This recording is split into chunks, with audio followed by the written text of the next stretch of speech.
আমরা 6 ভাইয়ের মধ্যে 5 ভাই অ্যাক্সিডেন্ট করছি।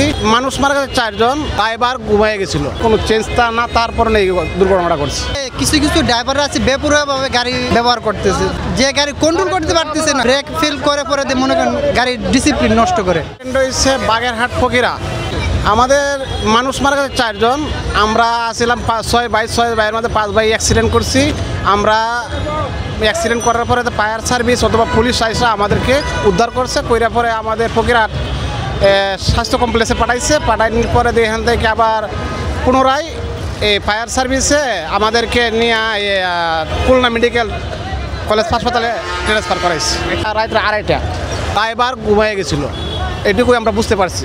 ড্রাইভারের মানে তার নাই, কোনো চেঞ্জ না, তারপর নেই দুর্ঘটনাটা করছে।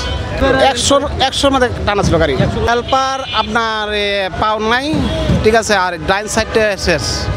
আর ড্রাইভার কি আছে কি না তা জানি না। ওইটা হচ্ছে কিছু কিছু ড্রাইভাররা আছে বেপরোয়াভাবে গাড়ি ব্যবহার করতেছে, যে গাড়ি কন্ট্রোল করতে পারতেছে না, এমনভাবে গাড়ি পরিচালনা যেটা ব্রেক ফেল করে পরে মনে করেন গাড়ির ডিসিপ্লিন নষ্ট করে, এমনভাবে বেপরোয়াভাবে মানে নিজেকে কন্ট্রোল করে, গাড়িকে পরিচালনা করে, এমনভাবে টানতে হবে। কারণ ঈদের মধ্যে সব যাত্রীরা কিন্তু বাড়ি থেকে শহরে আসবে, আবার শহরে যারা ছিল আরও বাড়িতে যাওয়ার উদ্দেশ্যে কিন্তু যাতায়াত করা শুরু করছে।